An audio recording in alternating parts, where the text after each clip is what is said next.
So yeah, we're going to talk a little bit about knowing your numbers today, the importance of it, how it can help you with your business, how it can help you with your personal life, how it can help you with your partner at home, and how it's going to help you sleep at night. So I've got some pretty interesting stories from when I started in the business, why I didn't know my numbers, what the reasoning for it was, and some of the implications for that. And then I have some questions for all of you guys as we kind of get into this and dive into it. So in 2012, I got in the real estate business. I was 25. I just finished a corporate job, couldn't do it. Got my real estate license, living downtown, single guy. I'd wake up every morning about 9 o'clock, sun come in, get going. And I go out and I go for a run on the Monon, and I get back, I watch Sports Center, and I'd mosey along and get to the office at about noon. I'd putz around for an hour. Some days I'd forget my computer. Some days I'd, maybe make some cold calls, call some expireds, call some FSBOs. And one day I look and I'm like, man, I've got a credit card bill I got to pay, which I pay at the end of every month. I've got a rent payment that's due, and I got $3,000 in the bank. So I'm doing the math and I'm like, well, I'm going to zero out. And I don't believe in credit card debt. I don't believe in,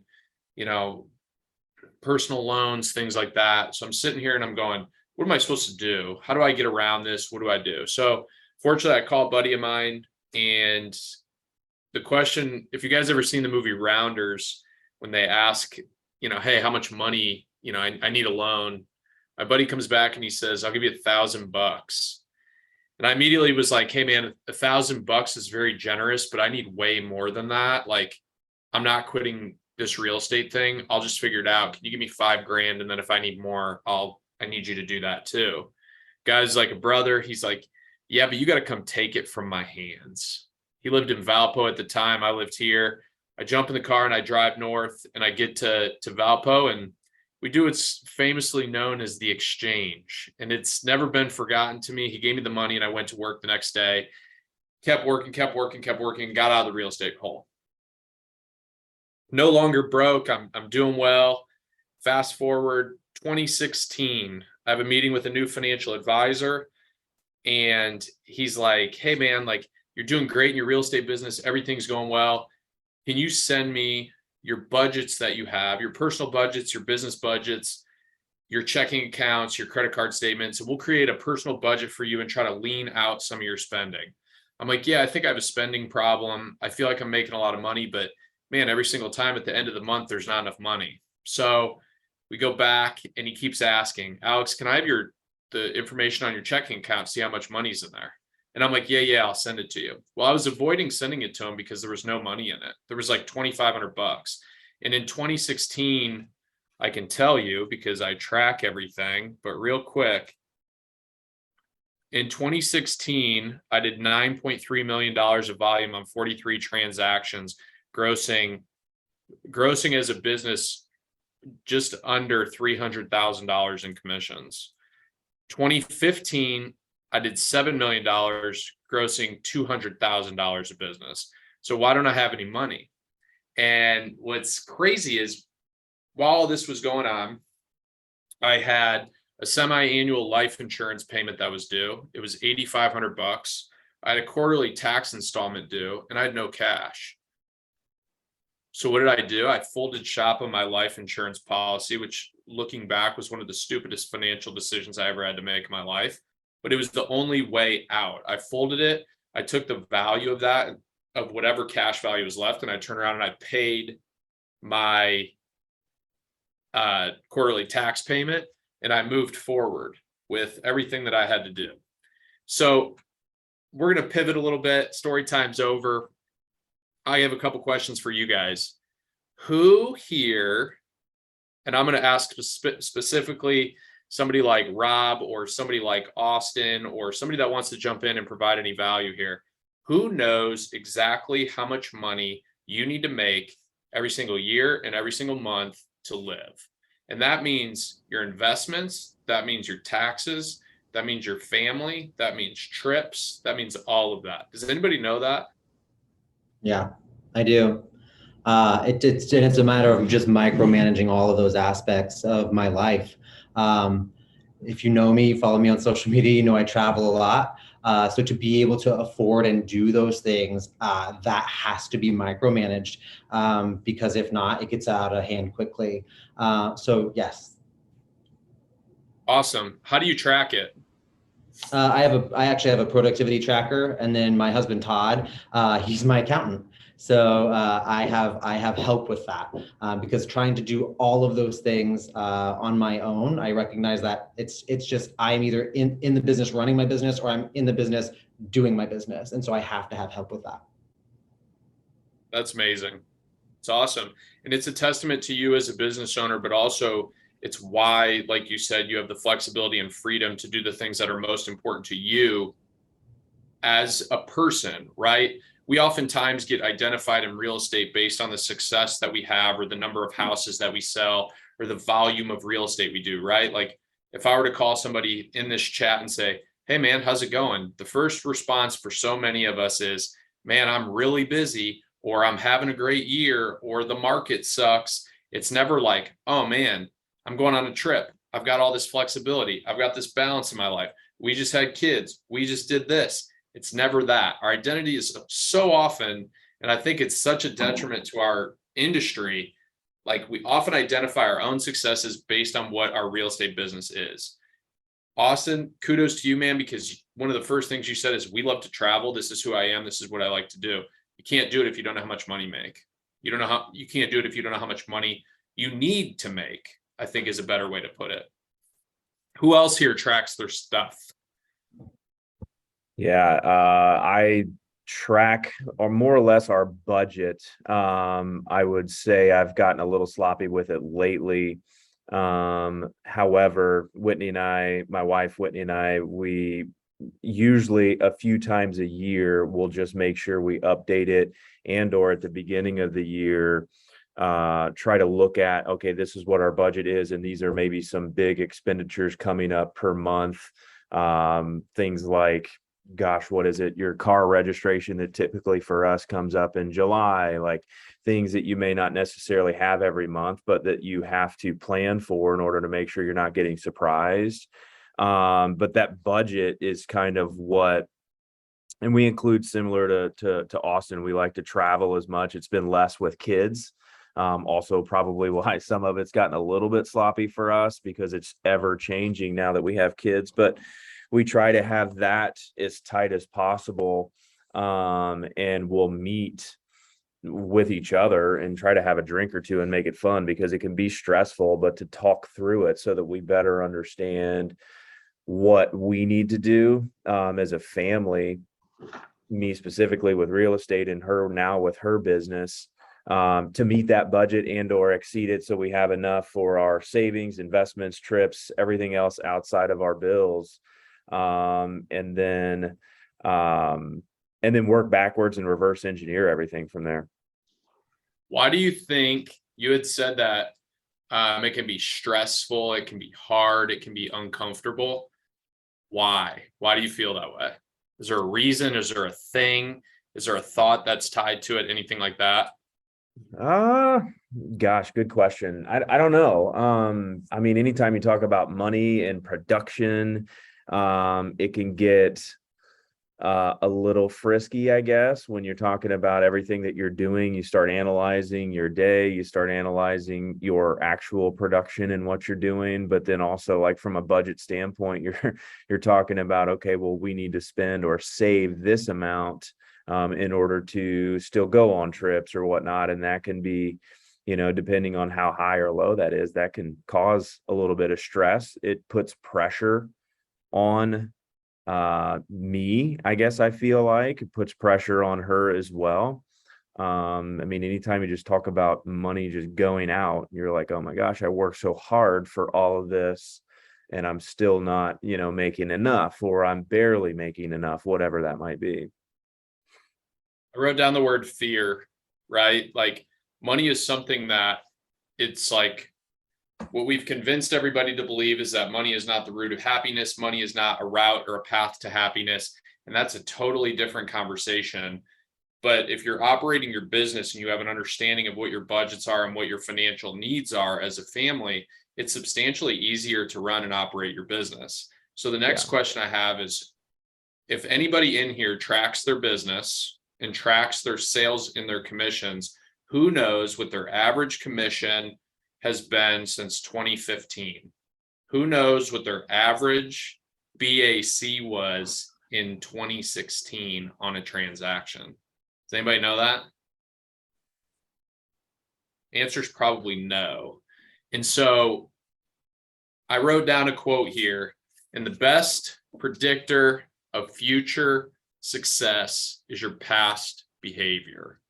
And so, Rob, one of the things that you had said is when you're sitting down and you're talking with your wife and you're going through your budgets and you're going through your plans, it's stressful to go, we're doing this, but I'm still not there. We're doing that, but I don't know what's coming. I don't know. I'm unsure.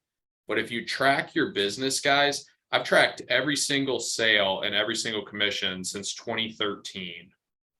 Coincidentally, I got that loan from a friend in 2012 in October. Righted my business and my career in 2013, and I've tracked every single commission, how much money I took, how much money I paid out, all the way. So all the way till now, I still track it every single day. And I have people look at the tracker and they're like, this thing is such a mess. It's foolish to track it this way. You should do it this way.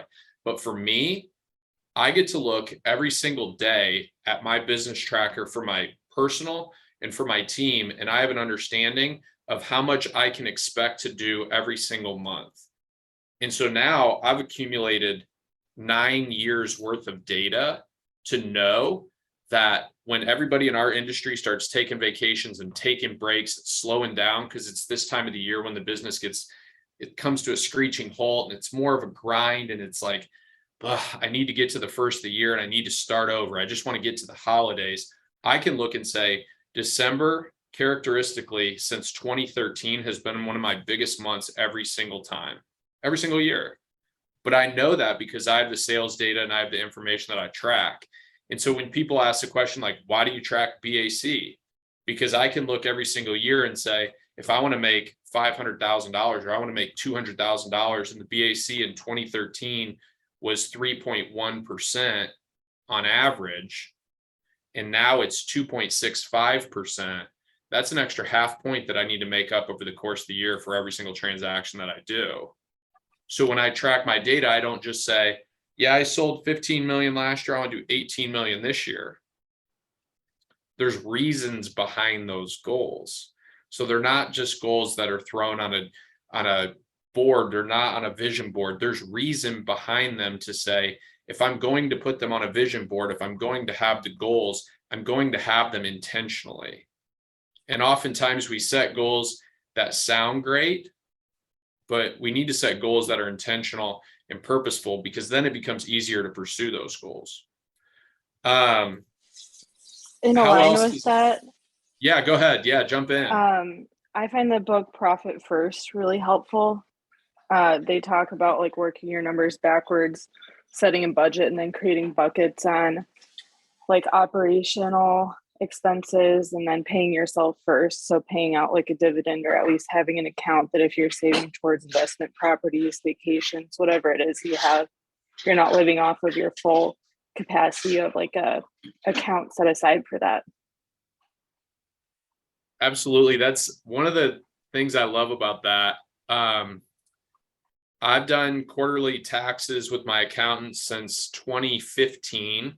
I changed accountants in 2021. And the reason I did that, both quarter threes in 2019 and in 2020, because we primarily do a majority of our business in the back half of the year, I had massive quarter three and quarter four installments that were due that I was not prepared for. And I didn't track correctly. I wasn't prepared. I didn't look at P&L statements. I didn't understand any of that stuff. And so when my accountant called on September 14th in 2019, and the reason I know that is because that's when the Q3 taxes due. And he said, "Hey, Alex, you owe this much money." And I pulled my car over and almost had a heart attack.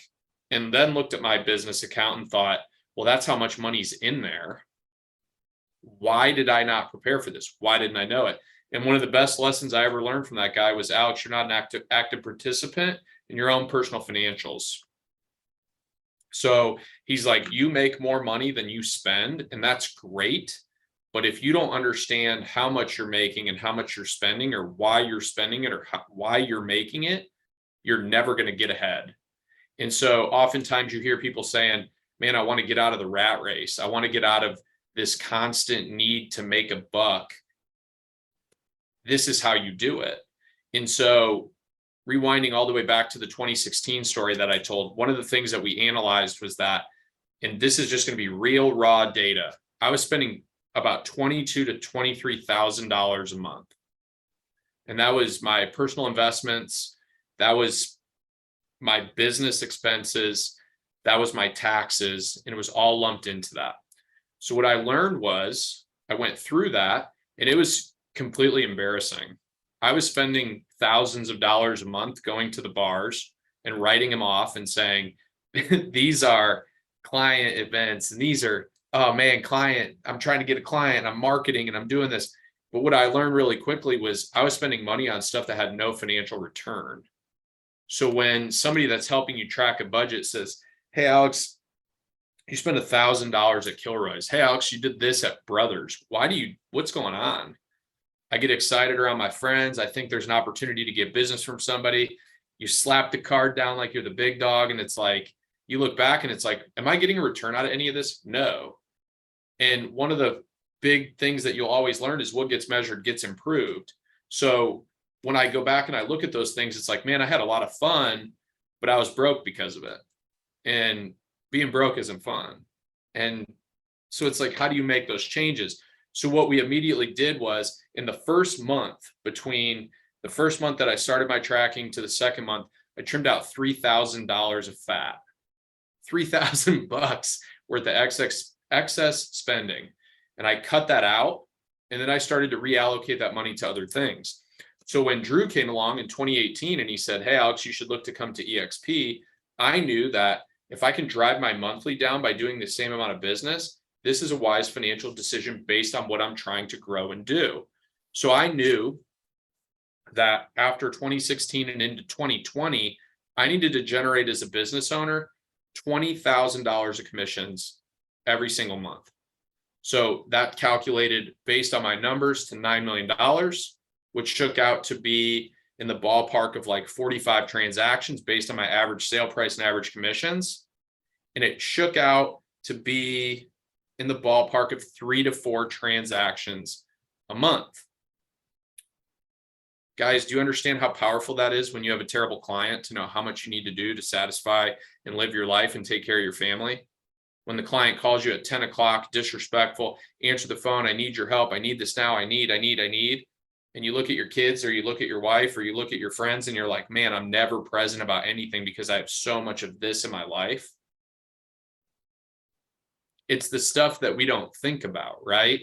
And you get to choose.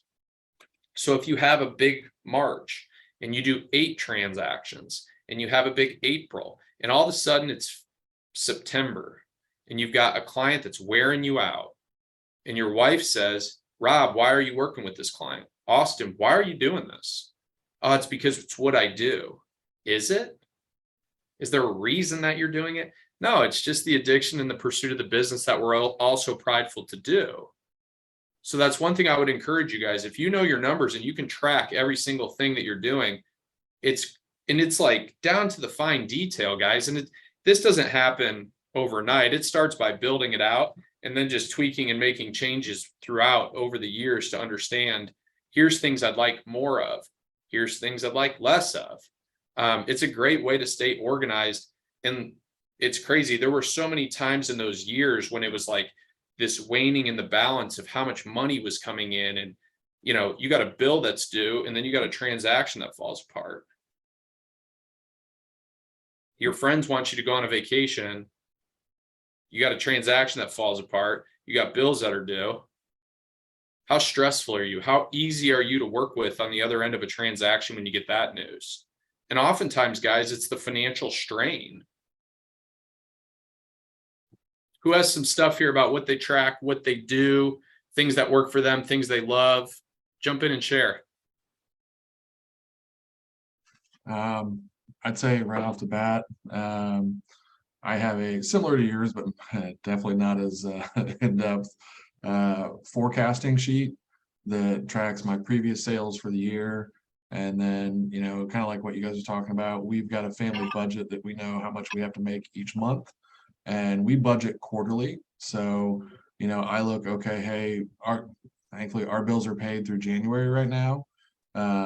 So it takes the stress off, but then I look at, okay, what do I need to get paid through March?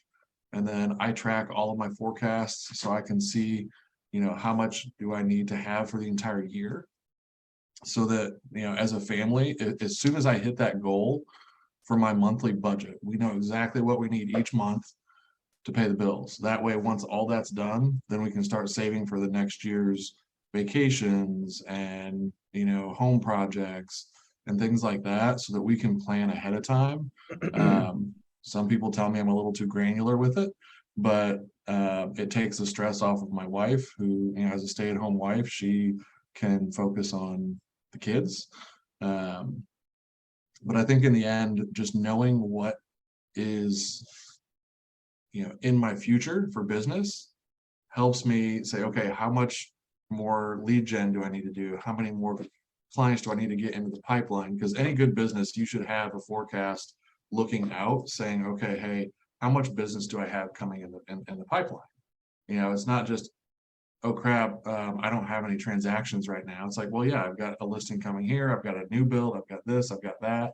So you can look out throughout your quarter, your next quarter, your calendar year, however far you want to take it. And for me, that's provided the melting away of the stress of where's the next paycheck coming from, so that we're not living paycheck to paycheck, or, you know, closing to closing.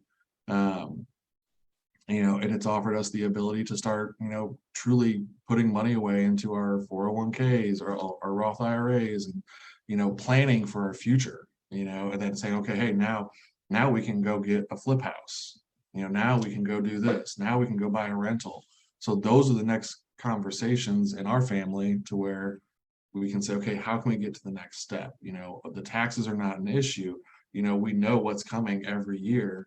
And again, having a great relationship, like you said, Alex, with your CPA, you know, is probably the number one thing to make sure that you're on track for no surprises. So I think keeping track of what's coming up in the future, forecasting, has been probably, it can cause some stress when you don't have anything, but it also, you know, kind of lights that fire to say, okay, hey, I need to really make sure I've got something coming down the pipeline for the next quarter.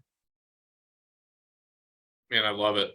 I love it. One thing that we've heard from a couple different people is the word stress and difficult. And when you get into those things and you take those things head on, that's where the growth is. It's where the growth is. So like, Thano, when you're talking about how do I project, and Rob, you're talking about sitting down with your wife and running through your analytics and your data, you're better now than you were the first time you guys did it. And every time you do that, you start advancing your goals and your dreams that you guys want to accomplish. So for some of you, like Thano, you're paying your bills out in advance. Now, if you said, hey, in March, we want to take a vacation, create another bucket. And every time you do a transaction, allocate some of the funds from that bucket into that, from those transactions into that vacation bucket. Then when the vacation bucket's full, put the lid on it and set it aside, book your vacation. One of the reasons I love the fact that fortunately, we have the best Decembers. Our Decembers always rock. And what's the best part of it, and I tell people this all the time, guys, if you have big ends of the year, it makes for the most fun Christmases you could imagine. Because you can go do whatever you want with people.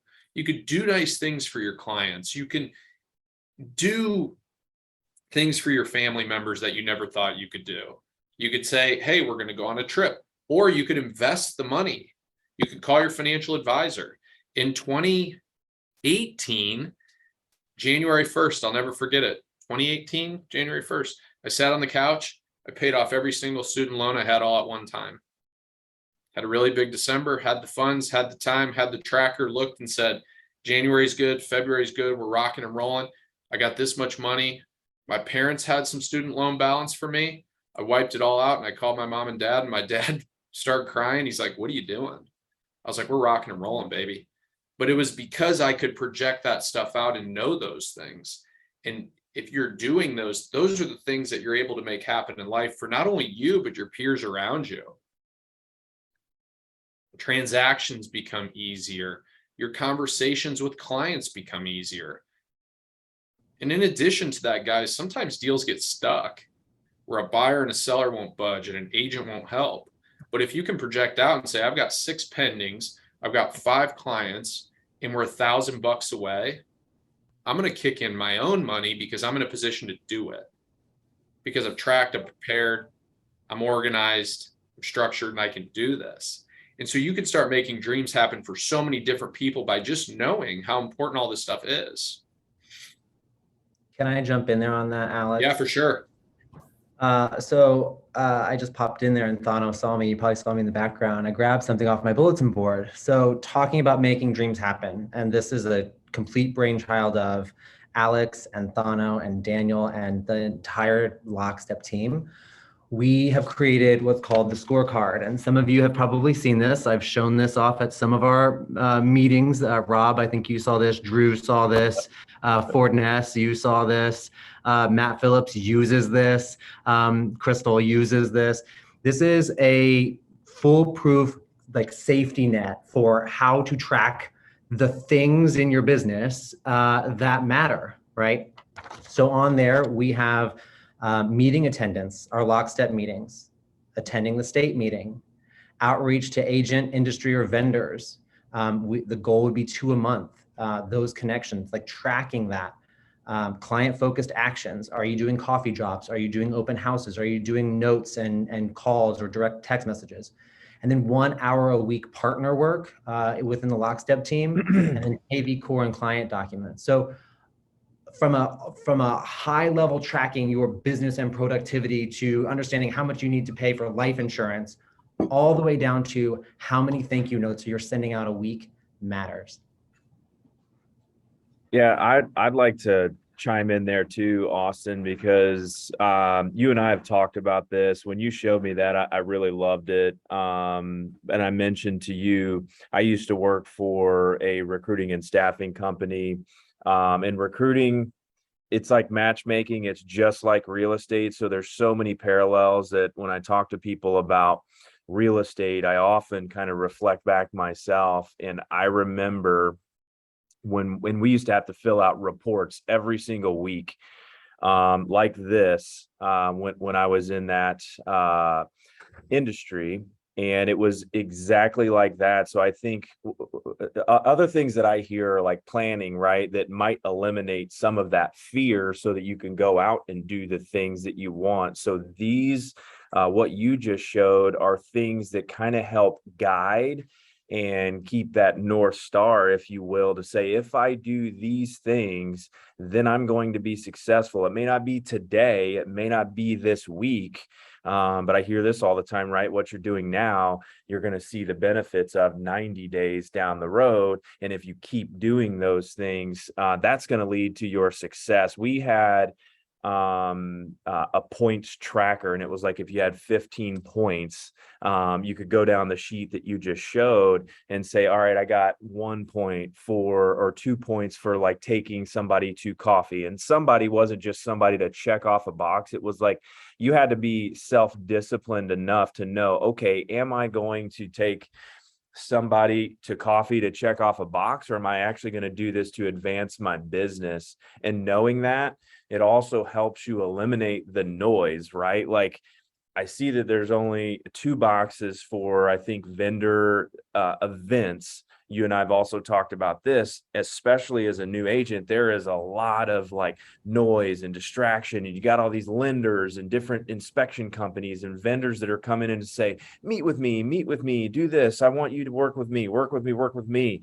And it's like, oh my gosh, like for me, I've never, necessarily been pursued like that. So it's like, good Lord, but you have to ask yourself, okay, is this going to advance my business, or can this person bring value to my business? And if they can't, then you have to eliminate those distractions and stay focused on what's going to give you those points to lead to success 90 days down the road. I love what you guys are doing with that. It brings me back to my old days when there was a ton of structure with that. But it helps you, and it kind of keeps that guidance along the way to know that you're doing the right things.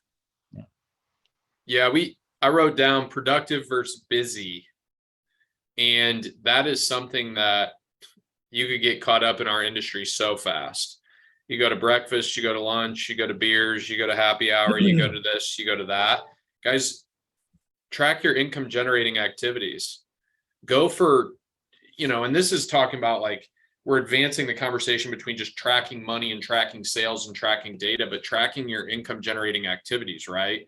So like, if you're going to go have coffee with somebody, who is that coffee?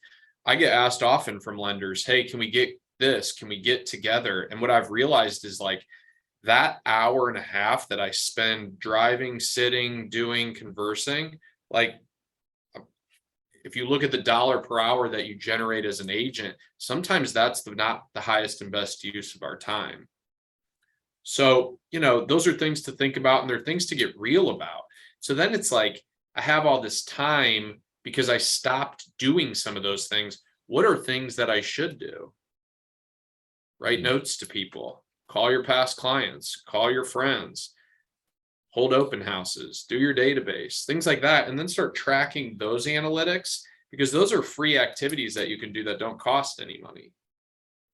Then when it comes time to invest. Excuse me, can I jump in there quickly? Yeah, go ahead. I'm going to speak about something that I've always found quite powerful is just monetizing those behaviors. So as we were discussing a moment ago, when you're thinking about the whole picture and you're thinking, oh my God, I need to make 2 or 3 sales this month to pay this bill and that bill, or to do what I need to do here or there. When you strip it all back and you look at those dollar producing activities, that's the most kind of powerful way to see the wood through the trees. I've always known that, like, again, going back to the phone calls, it takes about 100 calls to get a listing when you're calling through these FISBOs, right? And my average sale price is around 500,000. So I know that each, so if my average fee is 15K, I know that each phone call is gonna, that is $150 essentially. So when I call somebody, and they're rude to me or put down the phone or tell me to F off, whatever it is, I know that they've just made me $150 essentially. So it's a nice way of, it's a nice way of breaking it down in your mind to keep focused and keep on track. Do you ever track how many days it takes you to make 100 phone calls? Well, I mean, you should be able to do 50 calls in a day. So 50 good calls in a day. So 2. So every 2 days, you're in a position to make $15,000. It's pretty powerful, guys. When you start thinking about like James has a son. When James knew he was having a baby, like, you want to talk about a fast way to expedite your business. You want to ramp up your business fast. He probably knows that if he goes back and he sits in his office and bangs out phone calls for 4, 5, 6 days in a row, his business is going to be in a position to do something that it wasn't if he wasn't doing it. So then you do that, and then you set the money into the buckets that you need to run your life how you need to run it. Some of the other stuff that I think is oftentimes like people avoid it, people don't like it. Having strong relationships with a good financial advisor that's going to have the hard conversations with you is super important. But then also having a relationship that ties your accountant and your financial advisor, so the professionals can talk the money for you guys. And then they could come to you and say, hey, Alex, you have this. Hey, Alex, you need to do this because you're writing this off and you shouldn't be. Or here's something that's different that you could be doing from an investment standpoint that will save you tax money. I think, Drew, you can chime in a little bit here. And I hope I'm not putting you on the spot, but the relationship between accountant and financial advisor and the importance of that. Hey, Alex, he stepped away for Okay. a second. Sorry, he had to take no worries. a phone call. Yeah. I saw his name on there. I didn't know if he was in there or not, but I know that he has a strong relationship between those two people. So when somebody comes to him and says, Drew, are you able to invest here, or are you able to do this? The financial advisor and the accountant are the ones that are talking about, hey, if you open this account for your children and put money into it for that, that will save you money here. That will save you money there when it comes tax time. Ultimately, guys, like, everybody's got to pay taxes, even though some of the reels on Instagram and stuff like that say people don't. But the way to save on your taxes is then investing that money back into other avenues that cut down your tax exposure on your income. Hey, Alex, speaking on like the financial advisor point, I know Drew leans heavy on that, and I've learned a ton. He's brought a couple of financial advisors in that advised on, hey, how do new agents get started up? I thought it was really beneficial when I engaged with my financial advisor. I think this was a really cool point that he made, and it just opened my eyes.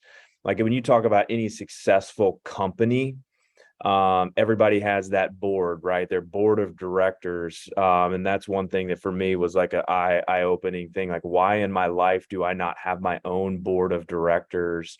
And since I've started engaging with them, and those are your financial advisors, your tax accountants, those people in your corner that you trust, like, who is actually on your board of directors that's going to have those hard conversations, specifically financially, or even personally, to help move you forward to the direction of your goals. So if you're not running your life not so black and white to where you can't have any fun, but if you don't have your own board of directors, I would suggest doing that for people that you trust and you would listen to. The old personal board of directors, man, you can't beat that. That's a great addition, and something that I think you're right, everybody needs to look at and everybody needs to assemble, right? So like, when it's time to make important decisions in your life, or things are coming down the pipe, you have to have the people that you can go to that you know, love, and trust, just like we want our clients to do with us. So a couple other things, pivoting back and like analyzing your business and understanding your financials and the power of that. I've been a Zillow investor. I pay Zillow. I've paid them since 2015. And I know everybody's like, man, Zillow's the worst. It's terrible. It does this, it does that. I've tracked quite a bit. And the analytics of how I've tracked it have changed over the years. It used to be, I spend this, I generate that. And having a team now, the evolution of it has changed substantially. So understanding the reasoning for Zillow and why we retain it and what the leads cost and what it looks like, that is something that we've done really well. Last year, this is crazy, we had 10x on our Zillow spend, and we were spending $2,650 a month. So when the Zillow rep came to me and he said, Alex, you need to spend more money. Well, I don't. So then I look and I say, okay, we're making money. And just because you make money doesn't mean you need to spend more. So then we look at our team members and we say, who needs more leads? And I look and it's like, Austin, do you need more leads? No, man, I'm in a good position right now. My business is running. I don't need more opportunity. So then we start talking internally to say, do you need to spend more money because you can spend more money? I made the mistake, and I did it last year. I doubled my Zillow spend at the end of the year, and I didn't run an analytics report on it until like May of this year. I'd gotten a call from a couple agents, James being one of them, that said, hey, how's your Zillow doing? The lender involved called, hey, what's Zillow doing? I went back and I looked, and there was a direct correlation between Zillow's iBuyer program blowing up when I spent money. So I spent money, the program blew up, and then my leads drastically slowed down. Well, they just pivoted how they drive their market and how they sell their products. So when I started looking in May, I ran an analytics report from the whole year up until when I changed my investment from that investment to now. And I was able to go back to Zillow and say, hey, look, I need to scale down my spend, because we're getting leads, but the lead quality and the lead conversion and all of that is not the same as it was. So when you have that data, you can compare and contrast as you try to evolve your business. We scaled back the business with Zillow. We changed some of our approaches with it. and now it's working for us. I would tell you, I don't know if I'm going to spend more or not, but when I go to do those things, it's a call into my accountant to say, hey, can we run some numbers based on what I've spent on lead generation from 2020 to 2022, and if you think it's worth it for us to do more of that. The more effective you have that information, the faster you can make decisions. The faster you make decisions, the quicker you can move and the more successful you can be. Does anybody have any other questions or anything?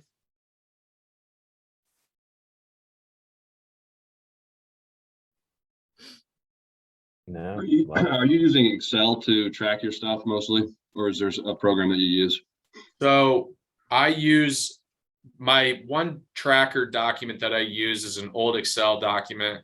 It's got about 10 columns in it, and I just use it that way. And it's really simple and easy for me to do that.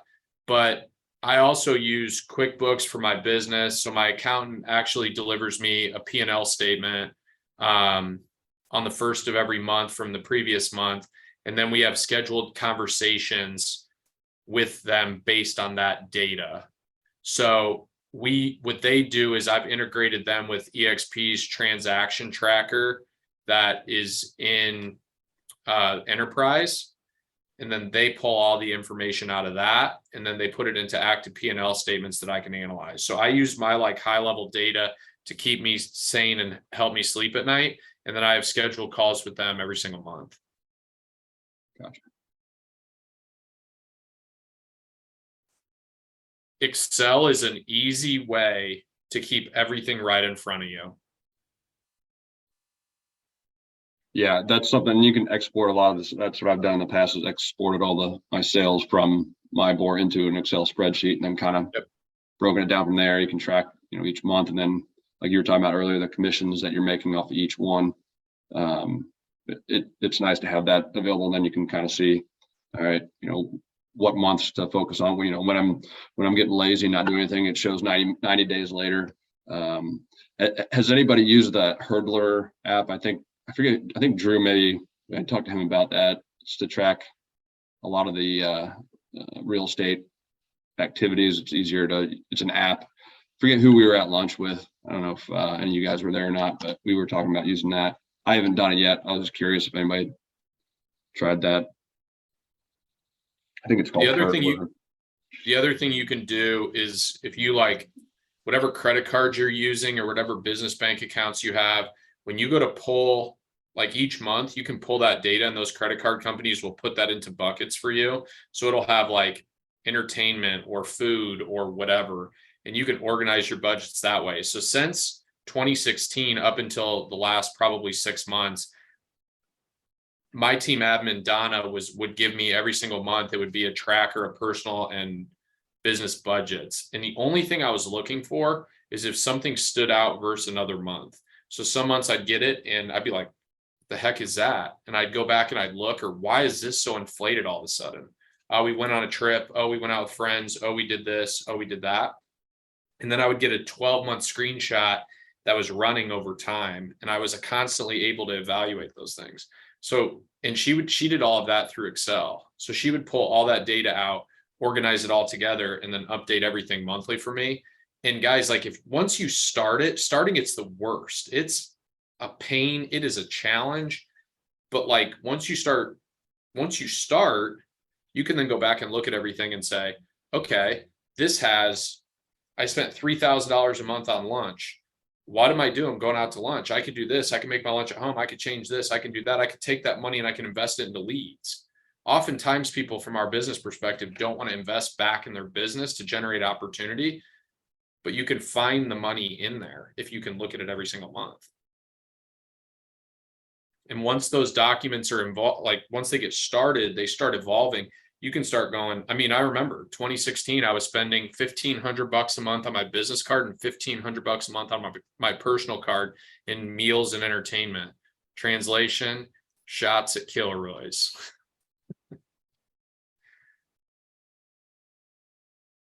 Anybody have anything else? Awesome. Guys, this is a topic I'm really passionate about. And the reason being is the more I've learned and the more I know, the more effective I've become as a business owner. It's changed a ton in my life by just knowing how much and how active all this stuff needs to be. I love numbers. I think this is a great thing for all of us to learn. If there's any questions you guys have about some of the systems or documentation that you guys use or organization that you guys put into buckets and how you do it, I'm happy to jump in. And Rob, yes, you nailed it. Knowledge is power. The more you know, the more effective you can be, guys. But yeah, thank you guys so much for being here. I don't have a topic yet for next week. I'll put that in the chat on Friday. And I really appreciate everybody taking the time to be here. Thanks so much, guys. Track your stuff, know your numbers. We'll talk to you next week.